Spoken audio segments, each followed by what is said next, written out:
नमस्कार। कक्षा 10वीं विषय विज्ञान पार्ट 3 आनुवांशिकी जेनेटिक्स। आज हम उसके बारे में पढ़ेंगे। हम आनुवांशिकी क्या होती है उसके बारे में पहले जानते हैं। आनुवांशिकी जब हम देखते हैं किसी माता पिता यानी जनक पीढ़ी से बच्चे पैदा होते हैं तो उनमें कुछ लक्षण भिन्न होते हैं और वही लक्षण उन लक्षणों के बारे में अध्ययन करना ही आनुवांशिकी कहलाती है। अब इसी आनुवांशिकी में कुछ परिभाषाएं हैं, कुछ डेफिनेशंस हैं, उनके बारे में देखते हैं। सबसे पहले है आनुवांशिकी, जो क्या है? जीव विज्ञान की वह शाखा जिसमें सजीवों के लक्षणों की आनुवांशिकता एवं विभिन्नताओं का अध्ययन किया जाता है। यानी जीव विज्ञान की वह शाखा यानी इस किताब की यही शाखा है जिसके अंदर सजीवों के लक्षणों की आनुवांशिकता और विभिन्नताएं, उनके अंदर जो होने वाले जेनेटिक्स गुण हैं और उनके अंदर विभिन्नताएं डिफरेंस पाए जाते हैं, उनका अध्ययन किया जाता है, उसे आनुवांशिक कहते हैं। फिर है जेनेटिक शब्द। आनुवांशिक को इंग्लिश में जेनेटिक्स बोलते हैं। जेनेटिक शब्द का प्रयोग सर्वप्रथम बेटसन ने किया। एक बेटसन नामक वैज्ञानिक थे जिन्होंने आनुवांशिकी शब्द का प्रयोग किया। इससे पहले इन्होंने बहुत सारे नाम दिए, लेकिन मेन जो नाम आनुवांशिक है वो बेटसन ने दिया है। इस शब्द की उत्पत्ति ग्रीक भाषा के शब्द जीन से हुई है। जीन है जो हमारे शरीर का एक मोस्ट इम्पोर्टेंट भाग, हिस्सा मान सकते हो, वही। फिर है आनुवांशिक लक्षण। सजीवों में लैंगिक जनन की क्रिया के समय युग्मकों द्वारा विभिन्न लक्षणों का पीढ़ी दर पीढ़ी संचरण होता रहता है। जैसे सजीवों में जनक पीढ़ी से संतति पीढ़ी में जो लक्षण आते हैं वो लैंगिक जनन में जो युग्मक बनता है जायगोट, उसके द्वारा होता है। इन लक्षणों को आनुवांशिकी लक्षण कहते हैं। जो हमें माता पिता से लक्षण मिलते हैं वही एक प्रकार का क्या है, आनुवांशिकी लक्षण। जैसे देखते हैं तो ये अपने पिता के समान है या माता के समान है, तो वो लक्षण उसे कहाँ से मिले? अपने माता पिता यानी जनक पीढ़ी के द्वारा प्राप्त होते हैं। फिर है वंशानुगति। आनुवांशिक लक्षणों का जनक पीढ़ी से संतति पीढ़ी में संचरण ही वंशागति कहलाता है। जैसे कहते हैं ना, हमें वंश से मिला है, जो पीछे से चलता रहता है। जो माता पिता के लक्षण है वो बच्चे में आते हैं, फिर उस बच्चे के लक्षण उसके बच्चे में आता है। इस प्रकार एक वंश से चला रहता है, तो उसे बोलते हैं वंशानुगति। वंशानुगति यानी हेरिडिटी। वंशानुगति का इंग्लिश में मीन होता है हेरिडिटी। हेरिडिटी शब्द का प्रतिपादन स्पेंसर ने किया। एक स्पेंसर नामक वैज्ञानिक है जिन्होंने हेरिडिटी का प्रयोग किया, यह हेरिडिटी नाम दिया। लैंगिक जनन के दौरान जीन विनिमय होने के कारण एक ही जाति के सजीवों के मध्य परस्पर विभिन्नताएं पाई जाती है। हम देखते हैं कि यदि किसी माता पिता का जो बच्चा पैदा होता है तो उसके कुछ लक्षण माता पिता से भिन्न होते हैं, वही इस जीन विनिमय के कारण होते हैं। आनुवांशिकी के बारे में हमने पढ़ा है कि आनुवांशिकी क्या है। अब उसी आनुवांशिकी की खोज किसने की या फिर उस पर प्रैक्टिकल या प्रयोग किसने किए, उसके आधार पर एक वैज्ञानिक थे उन्होंने प्रयोग किए और प्रयोग करके निष्कर्ष निकालकर वो आंकड़े दिए। हम उसी वैज्ञानिक के बारे में कुछ जानते हैं। सबसे पहले नाम दिया मेंडलवाद। मेंडलवाद क्या है उसके बारे में पढ़ते हैं। और क्या है, ग्रेगर जोन मेंडल को आनुवांशिकी का जनक कहते हैं। एक ग्रेगर जोन मेंडल नाम के वैज्ञानिक थे जिन्होंने आनुवांशिकी का जनक यानी जो आनुवांशिकी के बारे में बताया स्टार्टिंग है, इसलिए क्योंकि मेंडल ने सर्वप्रथम पादपों में वंशागति के नियमों का प्रतिपादन किया है। क्योंकि जो मेंडल थे ग्रेगर जोन, उन्होंने सबसे पहले पादप यानी पेड़ पौधों के ऊपर वंशागति के नियम लागू किए। मेंडल का जन्म, अब उनका परिचय। मेंडल का जन्म 22 जुलाई 1822 को ऑस्ट्रिया के हेंजोंडोर्फ प्रांत के सिल्सियन गांव में हुआ है। सन 1842 में दर्शन शास्त्र में डिग्री प्राप्त करने के बाद सन 1843 में ऑस्ट्रिया के ब्रुन शहर की चर्च में पादरी बने। यानी उन्होंने डिग्री प्राप्त करने के बाद में ऑस्ट्रिया शहर के एक ब्रुन है, वहाँ पे एक पादरी का काम किया।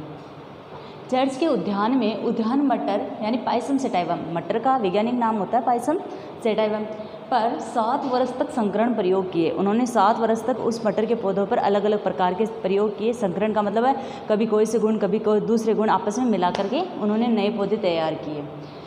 इन प्रयोगों के निष्कर्ष सन 1865 में ब्रून सोसाइटी ऑफ नेचुरल हिस्ट्री के समक्ष शोध पत्र के रूप में प्रस्तुत किया। सन 1866 में इन प्रयोगों को सोसाइटी की वार्षिकी में पादप संकरण पर प्रयोग के नामक शीर्षक से प्रकाशित किया गया। इसे एक प्रकार से बुक थी, उसके अंदर प्रकाशित किया गया, उसके बारे में बताया। मेंडल द्वारा उद्यान मटर पर किए गए इन प्रयोगों के परिणाम के आधार पर आनुवांशिकता के नियम प्रतिपादन किए।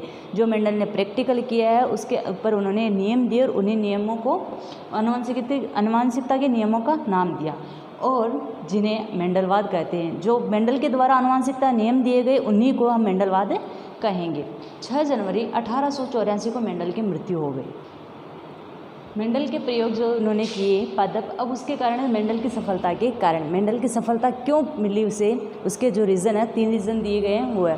पहला है, मेंडल ने एक समय में एक ही लक्षण की वंशागति का अध्ययन किया। मेंडल ने जब प्रयोग किया, हमने पढ़ा था कि मेंडल ने 7 वर्ष तक प्रयोग किया था मटर के ऊपर, तो उन्होंने मटर के एक एक लक्षण के ऊपर 1 वर्ष में एक ही लक्षण पर प्रयोग किया है। दूसरा है, मेंडल ने अपने संकरण प्रयोगों के सभी आंकड़ों को सावधानीपूर्वक सांख्यिकी विश्लेषण किया, यानी जो उन्होंने जो प्रैक्टिकल किया, उन्हें एक वर्ड या शब्द अक्षर या फिर एक संख्या के आधार पर उनको अलग अलग तरीक़ों से बताया और लिखा भी। फिर मेंडल ने अपने प्रयोग के लिए पादप का चुनाव भी सावधानीपूर्वक किया, और मेंडल ने जो अपने प्रयोग के लिए जिस पादप को चुना वो भी अच्छा था, क्योंकि मटर के अंदर विषम प्रयासी लक्षण भी पाए जाते हैं, इसलिए उसे प्रयोग के लिए एक सावधानी या अच्छा पादप मिला था।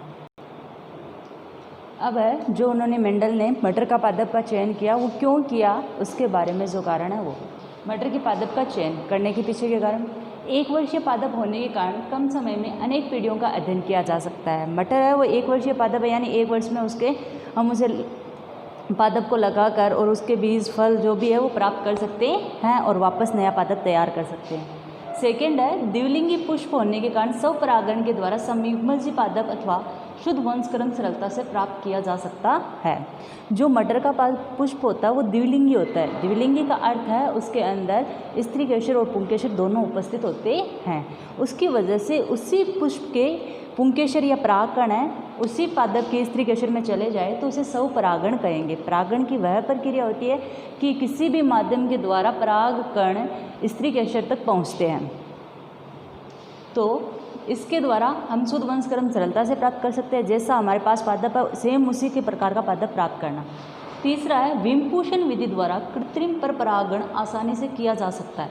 विमपुषण विधि का मतलब ये है कि हम जो उस पुष्प के अंदर स्त्री केशर भी है और परागकण भी है, हम उस परागकण को काट करके अलग कर दें, यानी उस पुंकेशर को काट करके अलग कर दें किसी भी विधि के द्वारा, तो उसे विमपुषण कहेंगे।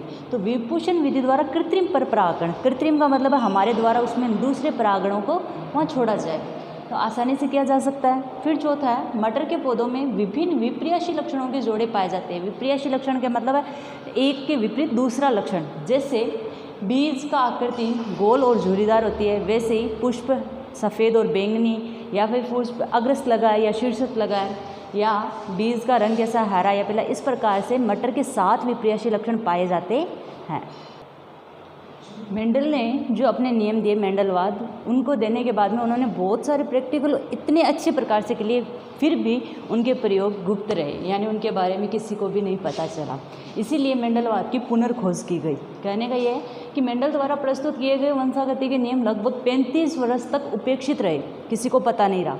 हॉलैंड के हुगो डी व्रीज और जर्मनी के कार्ल कोरेंस एवं ऑस्ट्रिया के एरिक वॉन शेरमैक ने पृथक रूप से कार्य करते हुए 1900 में मेंडल के नियमों की पुनर्खोज की। ये 3 वैज्ञानिक थे जो अलग अलग जगह थे और उन्होंने अलग अलग तरीक़ों से काम करके मेंडलवाद के जो नियम थे, यानी मेंडल के द्वारा जो वंशागति के नियम दिए गए थे, उनकी खोज की गई थी।